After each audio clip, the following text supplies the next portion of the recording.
Bible में भविष्यवाणी की गई है, परमेश्वर के घर से न्याय शुरू किया जाए। भाइयों और बहनों, कई वर्षों तक प्रभु में विश्वास रखने के बाद हमारी सबसे बड़ी आशा स्वर्ग के राज्य में उठा लिया जाना है। स्वर्ग के राज्य में प्रवेश करने की कुंजी प्रभु की वापसी का स्वागत करना है। हमने पिछली बार सीखा था कि अंत के दिनों में परमेश्वर दूसरी बार देह धारण करेगा और मनुष्य के पुत्र के रूप में लौटेगा। कुछ लोग पूछ सकते हैं, जब प्रभु आएगा तो वो हमें सीधे स्वर्ग के राज्य में उठा सकता है। उसे फिर से देह धारण करने की क्या आवश्यकता है? वास्तव में जब प्रभु आएगा तो वह कार्य का एक और चरण करेगा, न्याय का कार्य। यह इस बात से सीधे तौर पर संबंधित है कि हम स्वर्ग के राज्य में प्रवेश कर सकते हैं या नहीं। आओ समझने के लिए सबसे पहले बाइबल के कुछ पद पढ़ें, क्योंकि वह समय आ चुका है कि परमेश्वर के घर से न्याय शुरू किया जाए। पिता किसी का न्याय नहीं करता, परंतु न्याय करने का सब काम पुत्र को सौंप दिया है। वरन उसे न्याय करने का भी अधिकार दिया है, इसलिए कि वह मनुष्य का पुत्र है। क्योंकि वह आने वाला है, वह पृथ्वी का न्याय करने को आने वाला है। वह धर्म से जगत का और सच्चाई से देश देश के लोगों का न्याय करेगा। मुझे तुमसे और भी बहुत सी बातें कहनी है, परंतु अभी तुम उन्हें सह नहीं सकते। परंतु जब वह अर्थात सत्य का आत्मा आएगा तो तुम्हें सब सत्य का मार्ग बताएगा। यदि कोई मेरी बातें सुनकर ना माने तो मैं उसे दोषी नहीं ठहराता, क्योंकि मैं जगत को दोषी ठहराने के लिए नहीं, परंतु जगत का उद्धार करने के लिए आया हूं।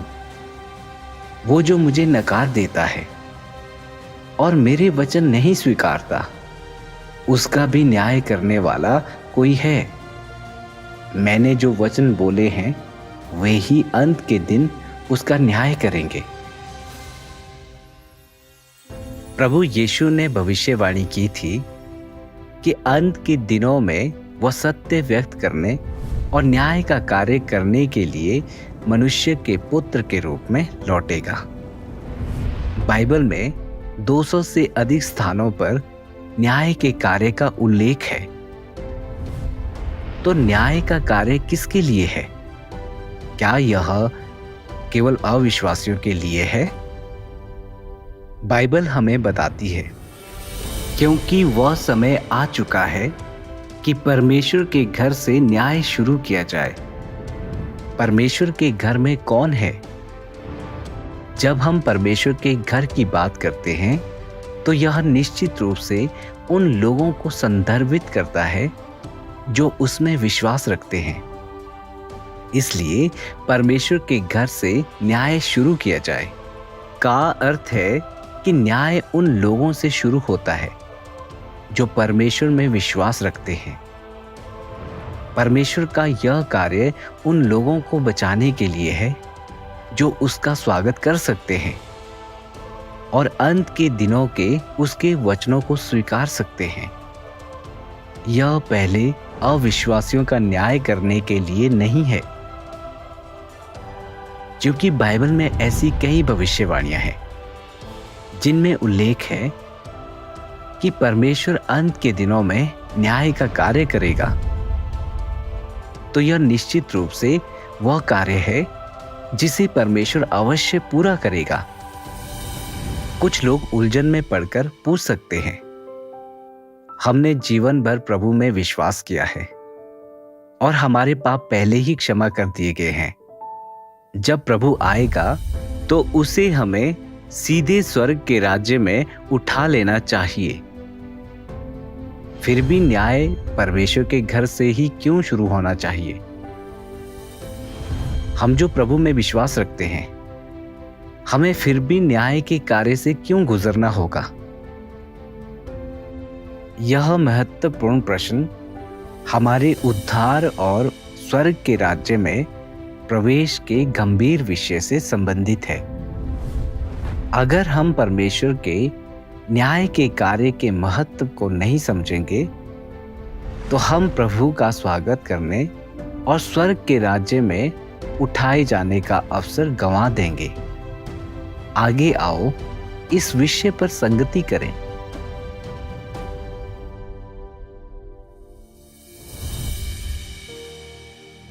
प्रभु में विश्वास रखने और हमारे पाप क्षमा कर दिए जाने के बाद हम सीधे स्वर्ग के राज्य में प्रवेश क्यों नहीं कर सकते? परमेश्वर को अंत के दिनों में फिर भी न्याय का कार्य क्यों करना होगा? स्वर्ग के राज्य में प्रवेश करने की आवश्यकता है।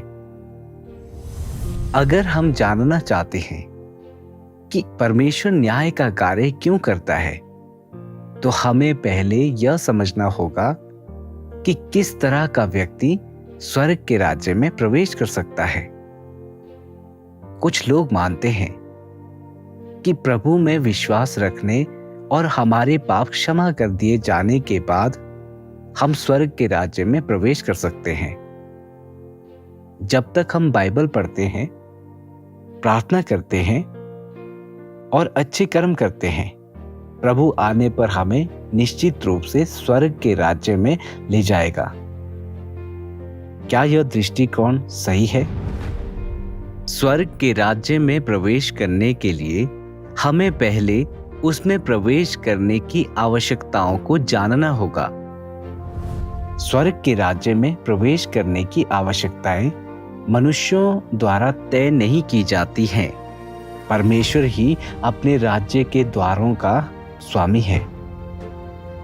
अंतिम निर्णय केवल परमेश्वर का ही होता है। केवल प्रभु के वचन ही सत्य, मार्ग और जीवन है। जहां तक इस बात का सवाल है कि किस तरह का व्यक्ति स्वर्ग के राज्य में प्रवेश कर सकता है, आओ देखें कि बाइबल क्या कहती है। प्रभु यीशु ने कहा था, जो मुझसे हे प्रभु कहता है, उनमें से हर एक स्वर्ग के राज्य में प्रवेश ना करेगा, परंतु वही जो मेरे स्वर्गीय पिता की इच्छा पर चलता है। उस दिन बहुत से लोग मुझसे कहेंगे, हे प्रभु, क्या हमने तेरे नाम से भविष्यवाणी नहीं की और तेरे नाम से दुष्ट आत्माओं को नहीं निकाला और तेरे नाम से बहुत से आश्चर्य कर्म नहीं किए? तब मैं उनसे खुलकर कह दूंगा, मैंने तुमको कभी नहीं जाना। हे कुकर्म करने वालों, मेरे पास से चले जाओ। इसलिए तुम पवित्र बनो, क्योंकि मैं पवित्र हूं। पवित्रता के बिना कोई प्रभु को कदापि ना देखेगा। प्रभु यीशु के वचनों के अनुसार केवल वे ही जो पवित्रता प्राप्त करते हैं और स्वर्गिक पिता की इच्छा के अनुसार चलते हैं, स्वर्ग के राज्य में प्रवेश कर सकते हैं। तो स्वर्गिक पिता की इच्छा के अनुसार चलने का क्या अर्थ है? इसका अर्थ है कि लोग अब पाप नहीं करते, अब परमेश्वर के खिलाफ विद्रोह या प्रतिरोध नहीं करते और प्रभु के वचनों का पूरी तरह से पालन और अभ्यास करने में सक्षम है। यदि कोई व्यक्ति प्रभु में विश्वास रखता है और उसके पाप क्षमा कर दिए गए हैं, लेकिन वह अभी भी पाप करने और उसे कबूलने के चक्कर में जीता है, तो वह स्वर्ग के राज्य में प्रवेश करने के योग्य नहीं है। और वे प्रवेश क्यों नहीं कर सकते? ऐसा इसलिए है क्योंकि पापों की क्षमा का यह अर्थ नहीं है कि कोई व्यक्ति पवित्र हो गया है। ना ही इसका यह अर्थ है कि वह परमेश्वर के प्रति समर्पण कर सकता है या परमेश्वर की इच्छा के अनुसार चल सकता है। प्रभु को स्वीकारने और उनके पाप क्षमा कर दिए जाने के बाद क्या लोग अब भी अक्सर पाप और परमेश्वर का प्रतिरोध नहीं करते?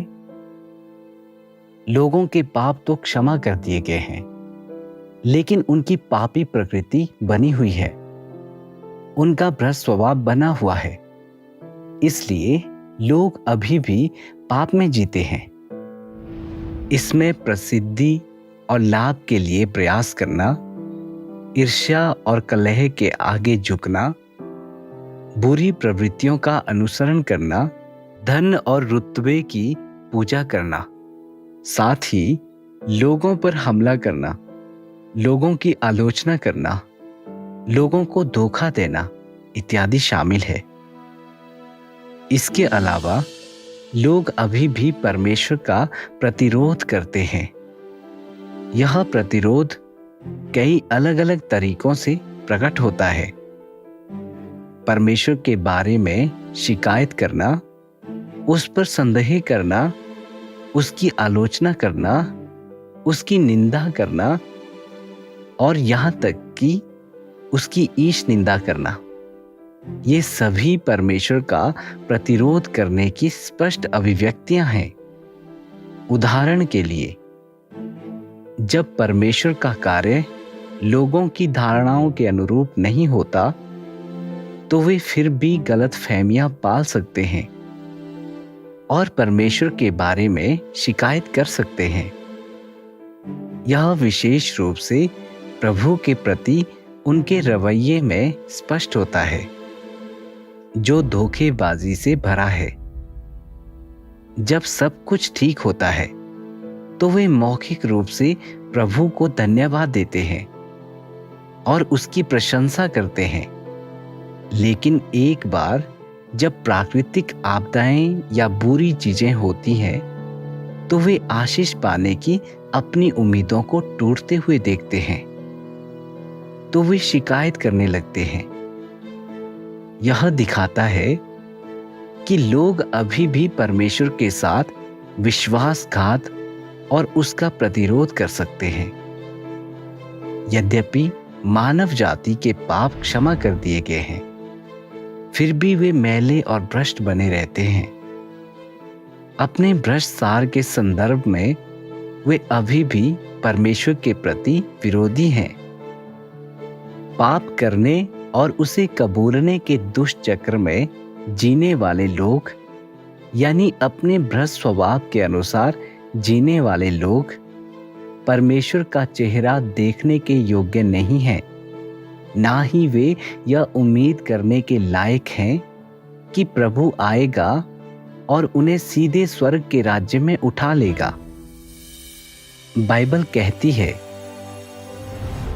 इसलिए तुम पवित्र बनो, क्योंकि मैं पवित्र हूं। पवित्रता के बिना कोई प्रभु को कदापि ना देखेगा। जो लोग पाप में जीते हैं और उसके सुखों का लालच करते हैं, उनके लिए स्वर्ग के राज्य में उठाए जाने की उम्मीद करना वास्तव में एक अति महत्वाकांक्षी इच्छा है।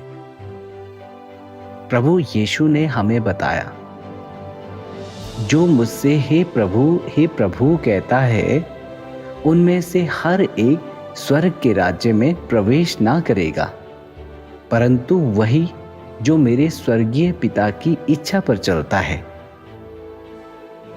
इन वचनों के दो अर्थ हैं। पहला, सभी विश्वासी स्वर्ग के राज्य में प्रवेश नहीं करेंगे, केवल कुछ ही प्रवेश कर सकते हैं और अधिकांश नहीं कर सकते। दूसरा, जो लोग पाप में लगे रहते हैं, भले ही वे हर दिन उसे कबूलते हों, प्रार्थना करते हों और पश्चाताप करते हों, वे स्वर्गीय पिता की इच्छा के अनुसार नहीं चल सकते, क्योंकि वे शुद्ध नहीं हुए हैं और उनका भ्रष्ट स्वभाव बना हुआ है।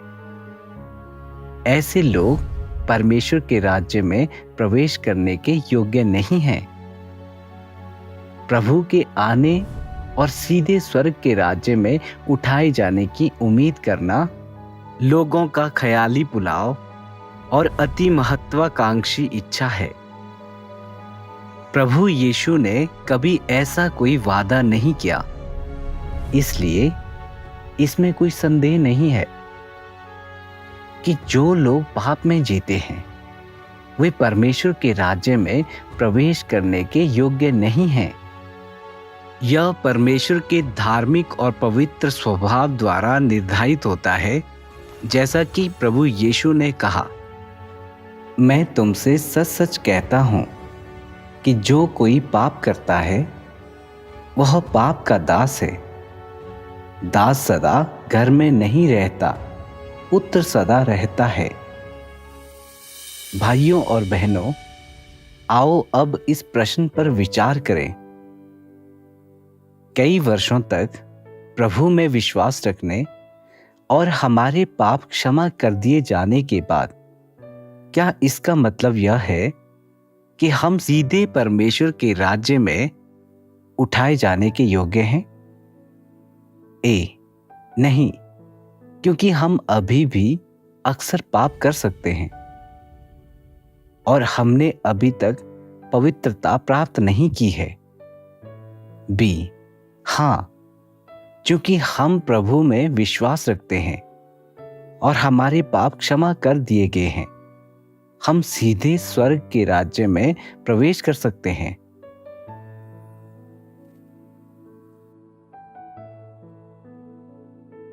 सही उत्तर ए है। नहीं, क्योंकि हम अभी भी अक्सर पाप कर सकते हैं और हमने अभी तक पवित्रता प्राप्त नहीं की है। क्या तुमने सही उत्तर दिया? इस बिंदु पर कुछ लोग बहुत निराश हो सकते हैं और सोच सकते हैं, यदि ऐसा है और कोई भी पवित्र नहीं है तो क्या इसका मतलब यह है कि कोई भी परमेश्वर के राज्य में प्रवेश नहीं कर सकता?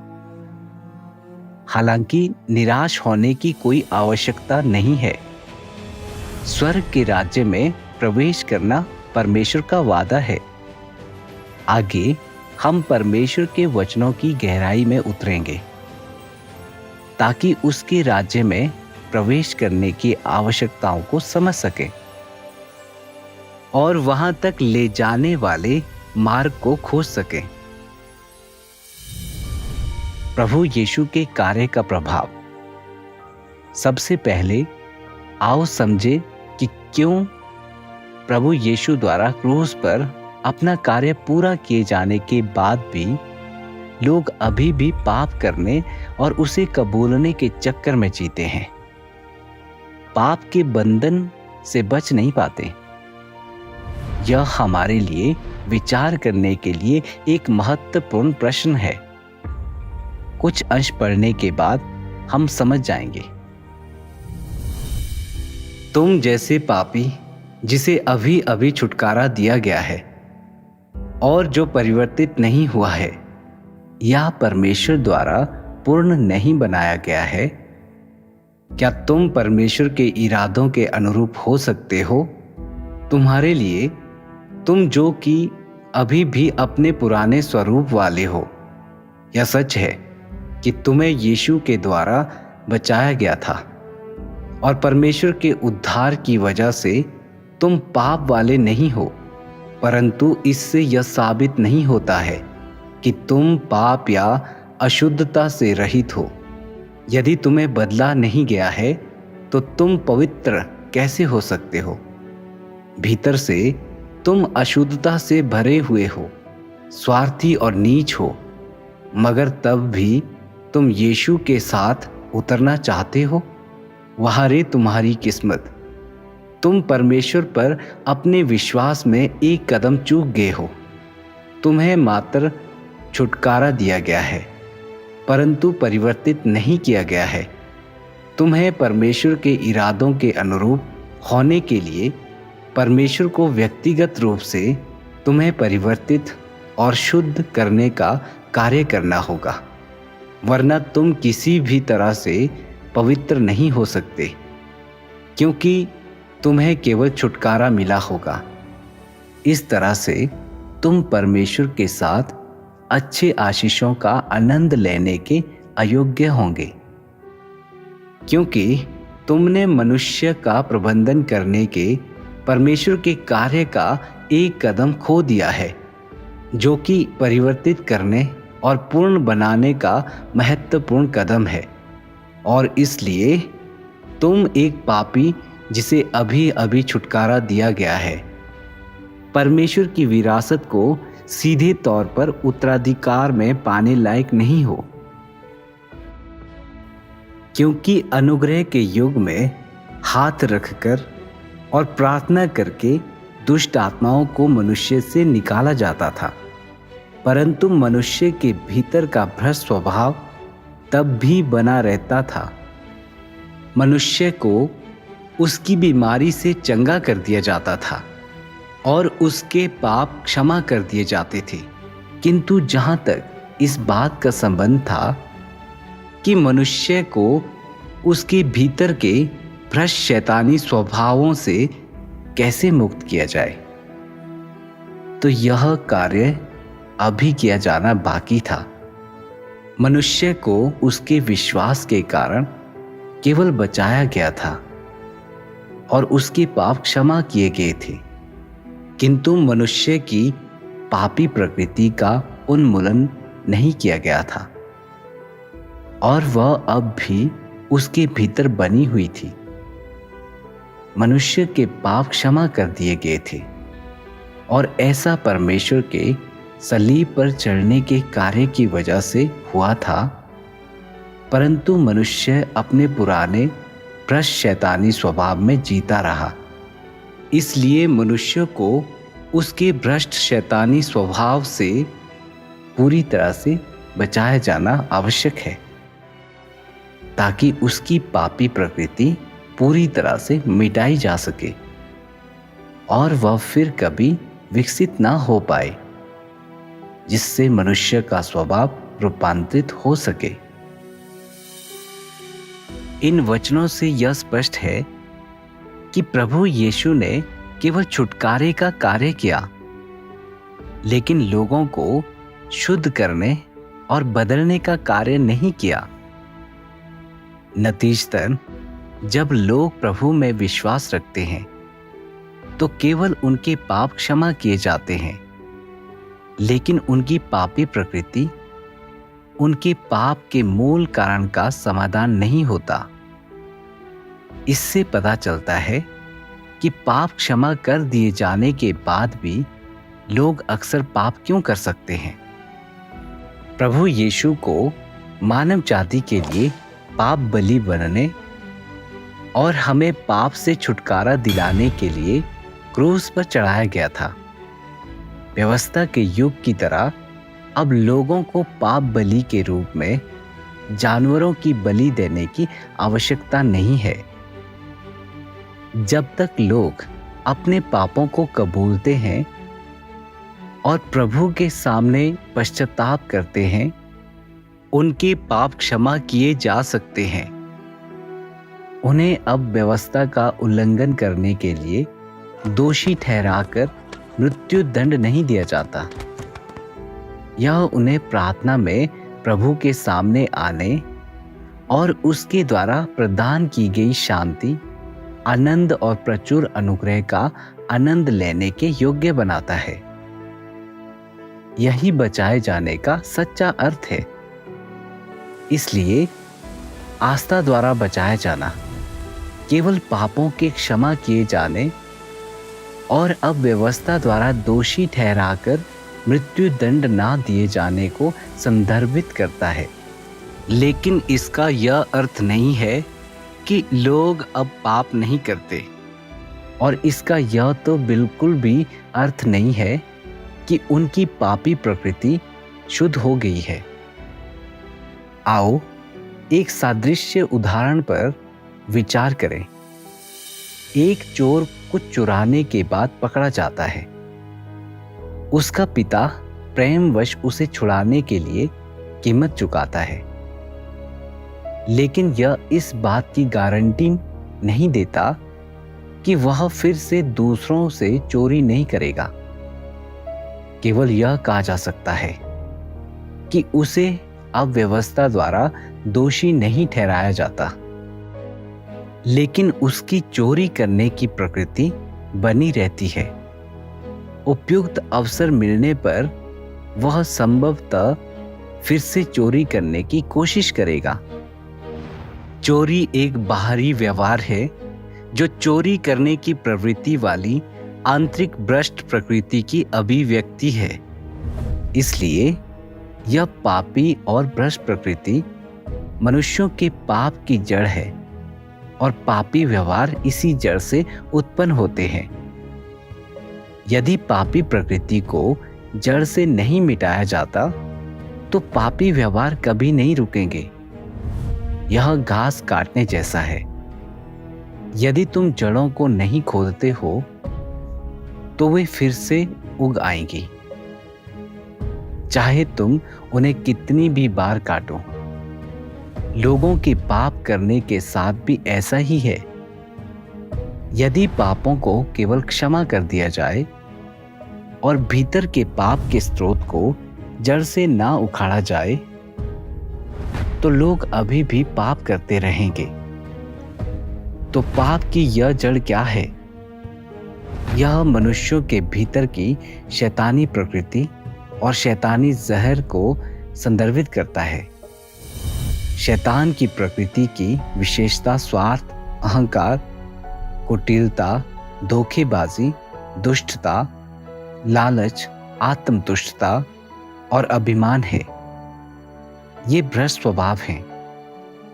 उदाहरण के लिए, जब व्यक्तिगत हित या प्रतिष्ठा दांव पर लगी होती है तो लोग प्रभु के वचनों का अभ्यास करने के लिए संघर्ष करते हैं, इस डर से कि सच बोलने पर दूसरे उन्हें नीची नजर से देखेंगे या उनसे घृणा करेंगे। वे झूठ और धोखे का सहारा लेते हैं। यही मनुष्यों के भीतर की स्वार्थी भ्रष्ट प्रकृति है। इसी तरह दूसरों को खुद से अधिक उत्कृष्ट देखकर बेचैनी और दुर्भावना पैदा हो सकती है। यह मनुष्यों के भीतर की ईर्ष्यालु भ्रष्ट प्रकृति है। ईर्ष्या नीचा दिखाने, आलोचना करने और दूसरों को नीची नजर से देखने जैसे नकारात्मक व्यवहारों को जन्म दे सकती है। अहंकार भी एक शैतानी स्वभाव है। यह लोगों पर हावी हो सकता है, जिससे वे खुद की बड़ाई करते हैं और अपनी गवाही देते हैं। वे दूसरों से समर्पण की मांग करते हैं, ठीक वैसे ही जैसे शैतान करता है। एक अहंकारी प्रकृति परमेश्वर के वचनों की अवज्ञा करने, परमेश्वर के बारे में धारणाएं पालने और यहां तक कि उसके साथ विश्वासघात करने की ओर भी ले जा सकती है। प्रभु यीशु ने लोगों को पाप के लिए मिलने वाले दंड को क्षमा किया, ना कि उनकी पापी प्रकृति को। जब तक इस पापी प्रकृति का समाधान नहीं हो जाता, भले ही प्रभु यीशु मनुष्यों को 1000 या 10,000 बार क्षमा कर दे, वे फिर भी पाप करना बंद नहीं कर पाएंगे। अंत में वे पवित्रता प्राप्त नहीं कर सकते और स्वर्ग के राज्य में प्रवेश करने के अयोग्य बने रहते हैं। यह एक ऐसा तथ्य है जिसका हर विश्वासी को सामना करना होगा। तो क्या लोग इस पापी प्रकृति का समाधान अपने आप कर सकते हैं? उदाहरण के लिए, क्या कोई व्यक्ति अधिक बाइबल पढ़कर, अधिक सभाओं में भाग लेकर और अधिक प्रार्थना करके इस पापी प्रकृति को धीरे धीरे हटा सकता है? इसका उत्तर निश्चित रूप से नहीं है। 2000 वर्षों से अनगिनत धर्मनिष्ठ विश्वासियों ने बाइबल पढ़ी है, सभाओं में भाग लिया है और प्रार्थना की है, फिर भी उनमें से किसने पाप करना बंद कर दिया है? किसने अपने भ्रष्ट स्वभाव को त्याग दिया है? एक ने भी नहीं। यहां तक कि पौलुस ने भी कहा, इच्छा तो मुझ में है, परंतु भले काम मुझसे बन नहीं पड़ते। मनुष्यों की प्रकृति शैतानी स्वभावों से भरी है और शैतान के शब्द मनुष्यों का जीवन बन गए हैं। ये शैतानी स्वभाव हमारे खून, हमारी मज्जा में किसी ऐसी चीज की तरह हैं जिसे हम अपने आप नहीं छोड़ सकते। यह शैतानी स्वभाव मनुष्यों में गहराई से जड़ें जमा चुका है और उनका जीवन बन गया है। इस तरह चाहे लोग कितनी भी कोशिश करें या खुद पर कितना भी संयम रखें, यह सब व्यर्थ है। प्रभु में विश्वास रखने वाला कौन सा विश्वासी पाप के बंधन से बच पाया है? क्या वे सभी पाप करने और उसे कबूलने के चक्कर में नहीं फंसे हुए हैं? पाप में नहीं जी रहे हैं और बुरी तरह संघर्ष नहीं कर रहे हैं? यहां तक कि जब वे रोते हैं और प्रभु से प्रार्थना करते हैं, तब भी मुक्त होना असंभव पाते हैं। इसलिए पाप से सचमुच मुक्त होने और पवित्रता प्राप्त करने के लिए मानव जाति को पापों को सहने के लिए प्रभु यीशु के क्रूस पर चढ़ने से कहीं अधिक की आवश्यकता है। हमें यह भी आवश्यकता है कि प्रभु यीशु व्यक्तिगत रूप से फिर से आए, ताकि हमारे भीतर से पापी प्रकृति को हटा सके, हमें पूरी तरह से बदल सके और शुद्ध कर सके। केवल तभी हम पवित्रता प्राप्त कर सकते हैं और स्वर्ग के राज्य में प्रवेश करने के योग्य हो सकते हैं। केवल अंत के दिनों में परमेश्वर के न्याय को स्वीकार करके ही कोई शुद्ध हो सकता है और स्वर्ग के राज्य में प्रवेश कर सकता है। तो फिर हम वास्तव में पाप से कैसे मुक्त हो सकते हैं और परमेश्वर द्वारा स्वर्ग के राज्य में कैसे लाए जा सकते हैं? वास्तव में प्रभु यीशु हमें पहले ही शुद्धिकरण का मार्ग बता चुका है। आओ इसे समझने के लिए बाइबल के कुछ पद पढ़ें, क्योंकि वह समय आ चुका है कि परमेश्वर के घर से न्याय शुरू किया जाए। मुझे तुमसे और भी बहुत सी बातें कहनी हैं, परंतु अभी तुम उन्हें सह नहीं सकते। परंतु जब वह अर्थात सत्य का आत्मा आएगा तो तुम्हें सब सत्य का मार्ग बताएगा। सत्य के द्वारा उन्हें पवित्र कर, तेरा वचन सत्य है। यदि कोई मेरी बातें सुनकर ना माने तो मैं उसे दोषी नहीं ठहराता, क्योंकि मैं जगत को दोषी ठहराने के लिए नहीं, परंतु जगत का उद्धार करने के लिए आया हूं। वो जो मुझे नकार देता है और मेरे वचन नहीं स्वीकारता, उसका भी न्याय करने वाला कोई है। मैंने जो वचन बोले हैं वे ही अंत के दिन उसका न्याय करेंगे। अंत के दिनों में परमेश्वर कार्य का एक और चरण करेगा।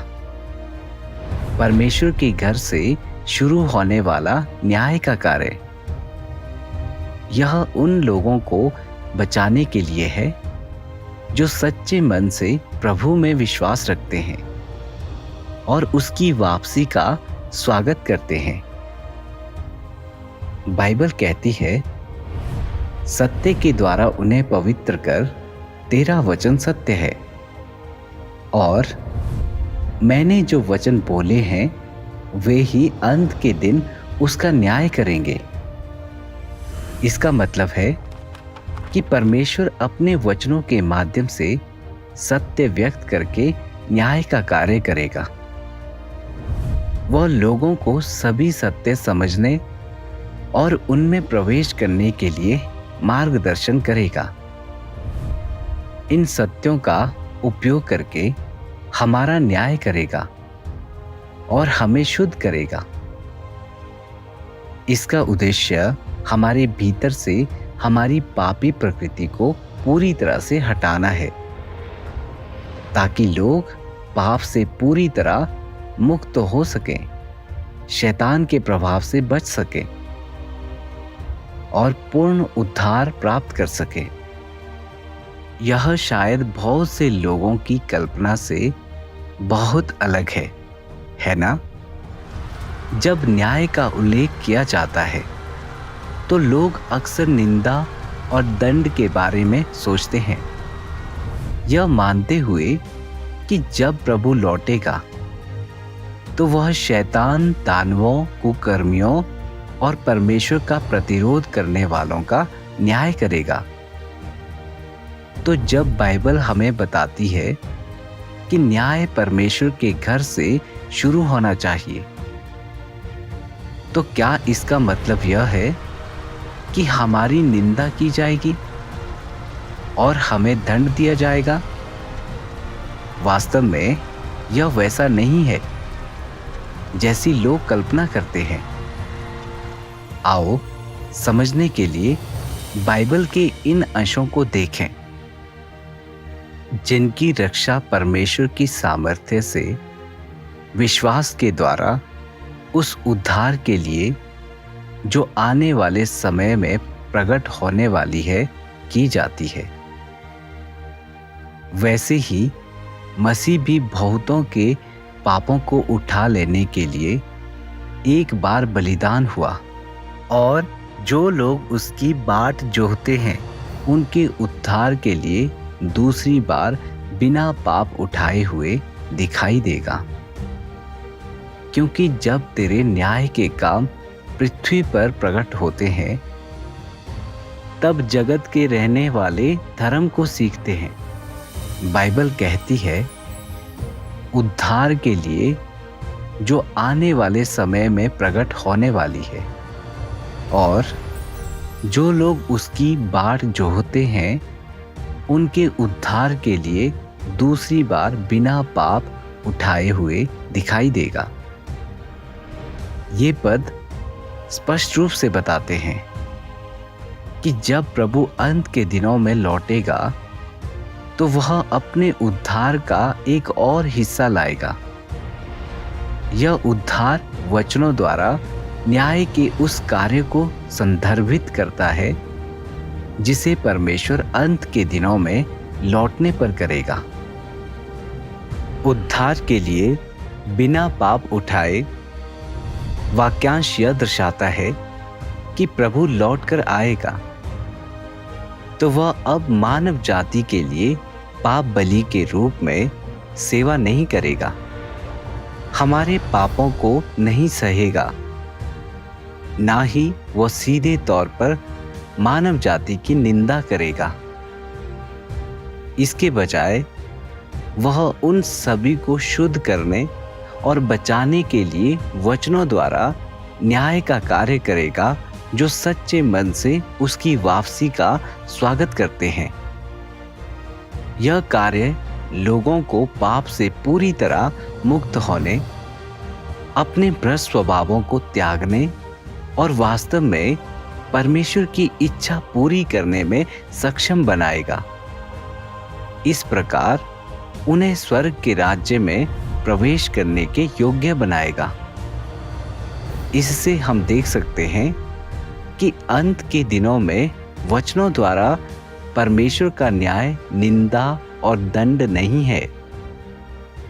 इसके विपरीत अंत के दिनों में परमेश्वर का न्याय का कार्य मानव जाति को बचाने के उसके कार्य में सबसे महत्वपूर्ण और अहम चरण है।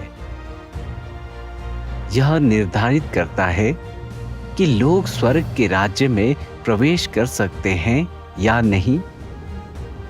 यदि लोग कार्य के इस महत्वपूर्ण चरण को चूक जाते हैं और अंत के दिनों में परमेश्वर के न्याय को स्वीकार नहीं करते हैं, तो वे शुद्ध नहीं हो सकते। तब परमेश्वर में विश्वास रखने के उनके सभी प्रयास व्यर्थ हो जाएंगे और वे आधे रास्ते में ही हार मान लेंगे। हमेशा के लिए परमेश्वर के राज्य में प्रवेश करने के अयोग्य हो जाएंगे और परमेश्वर में उनकी आस्था पूरी तरह से विफल मानी जाएगी। यह वास्तव में जीवन भर का पछतावा होगा। आओ इस पर और भी अधिक स्पष्टता प्राप्त करने के लिए एक और अंश पढ़ें। यद्यपि यीशु मनुष्यों के बीच आया और बहुत सा कार्य किया, फिर भी उसने केवल समस्त मानव जाति के छुटकारे का कार्य ही पूरा किया और मनुष्य की पाप बलि के रूप में सेवा की। उसने मनुष्य के भीतर से उसके समस्त भ्रष्ट स्वभाव का उन्मूलन नहीं किया। मनुष्य को शैतान के प्रभाव से पूरी तरह से बचाने के लिए यीशु को न केवल पाप बलि बनने और मनुष्य के पाप वहन करने की आवश्यकता थी, बल्कि मनुष्य के भीतर से उसके शैतान द्वारा भ्रष्ट किए गए स्वभाव का पूरी तरह उन्मूलन करने के लिए परमेश्वर को और भी बड़ा कार्य करना आवश्यक था।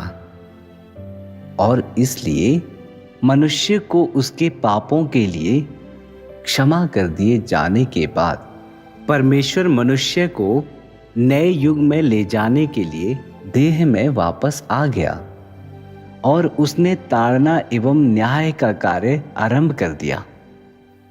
यह कार्य मनुष्य को एक उच्चतर क्षेत्र में ले गया है। वे सब जो परमेश्वर के प्रभुत्व के अधीन समर्पण करेंगे, उच्चतर सत्य का आनंद लेंगे और अधिक बड़े आशीष प्राप्त करेंगे। वे वास्तव में ज्योति में निवास करेंगे और सत्य, मार्ग और जीवन प्राप्त करेंगे। प्रभु यीशु का कार्य छुटकारे का था। जब तक हम उसमें विश्वास रखते हैं, हमारे पाप क्षमा कर दिए जाते हैं। लेकिन चूंकि हमारी पापी प्रकृति शुद्ध नहीं हुई है, हम अभी भी पाप करना बंद नहीं कर सकते और पाप में जीते रहते हैं। इसलिए अंत के दिनों में हमें न्याय के कार्य को स्वीकारना होगा।